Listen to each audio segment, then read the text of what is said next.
Hello, my Jason, and welcome to my episode recap for episode 22 of Twin Star Exorcists. The episode is It's Impure, philosophical, filthy Seraphim. And this episode introduces us to Sousei, the Basara, presumably the main antagonist for our Twin Stars, and she's a very interesting character, to say the least. I mean, to put more bluntly, a more annoying character, especially with the voice actress speaking in a very hip-hoppy sort of manner in some sort of ways, just more of an unorthodox sort of manner, I should say, rather in that sort of vein there, because she was introduced when a guy was basically throwing his girlfriend out onto the streets for Kaguri to go after her, and he's being punished for that. She has her groupies along with her, and she listens to heavy metal music a lot. She speaks with after every sentence, and it comes off very annoyingly for me anyway. Kind of just off based of those characters. I'm not really a fan of those type of characters, and so hopefully there isn't a lot of Sousei, but obviously since she's probably the main antagonist, we're probably going to see a lot of her, so I'm not really a big fan of that premise to come in the future. But the whole conflict for this episode was the emergence of dragon spots, which is basically when Magano and Kaguri enter the real world, when they just start colliding, Magano and the real world do, and everyone works together, mostly the Twin Stars and Rokuro and Benio. They use the resonance to seal a dragon spot because they have enough power through the resonance to seal it, and that's what their declaration at the end of the episode is, that they will close any dragon spots that appear in the future. And so obviously Sousei is going to be involved in all that in some sort of way. Sae is of course involved in all that.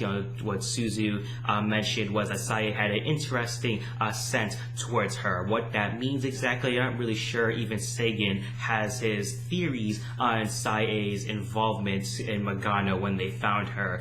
She didn't really detect anything from the dragon spots. That's what Sagan was thinking about there when he was bringing her along. It was pretty cute seeing that when Sae was on Sagan's shoulders, the way she was doing all that there after Sagan was basically making his game plan to deal with the dragon spots. And so Sae is a still mysterious character, and we're not really sure what her involvement in all this is, but sure to be a heroic one, and probably a sad ending for the departure between the Twin Stars and Sae as well. And Mayura's involvement was strange in this episode as well. Everyone knew what was going on until Mayura came in to pretty much tell everyone of the situation, and through the wide shots they're showing of all the characters, Mayura, her animation, the way she's drawn, she's smiling when she says all of this instead of a panicked sort of look. So that was pretty strange. The way they drew that there in the wide shots, even the editing of that sequence when Mayura is telling her father and everyone else of the situation, it's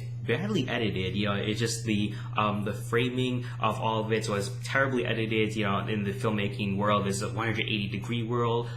Just look it up for yourself and you'll know what I mean. When the way the scene is edited, it just seems so wonky, and the perspective of characters is just way off in terms of the editing. And so the whole entire sequence with Mayura and her father was strange, to say the least. And also Mayura being another damsel in distress again. Even though she is an exorcist in training, the main thing she can only do is use a holding technique, and that puts her into a corner and puts everyone in a corner, technically speaking. But Mayura is obviously the one being threatened by the Kaguri. That's when Sousei comes in to save them, and she doesn't do anything to them because she's going to observe them for the time being and consider their involvement in the situation. And I'm sure Sousei is going to be emerging once again. The 12 Guardians have their assignments from Arima. What that entails, we're not really sure exactly, but they definitely have their things going on in the background. And so definitely a huge battle is building up, at least for Sousei and the other probably more Basaras probably, and her Kaguri death metal army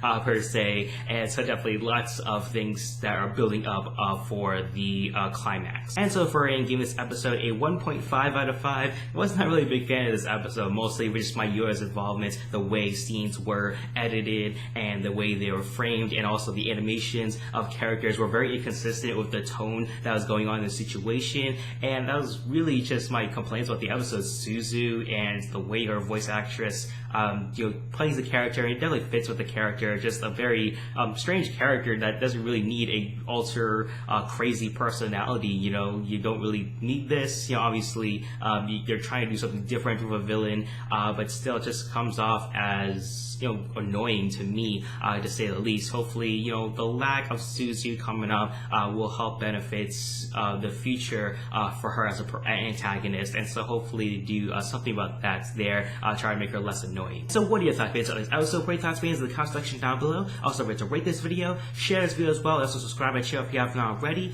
Thank you for watching our episode recap for episode 22 of Twin Star Exorcists. The episode is It's Impure, Philosophically Filthy Seraphim. Hope you have a nice day. Bye bye.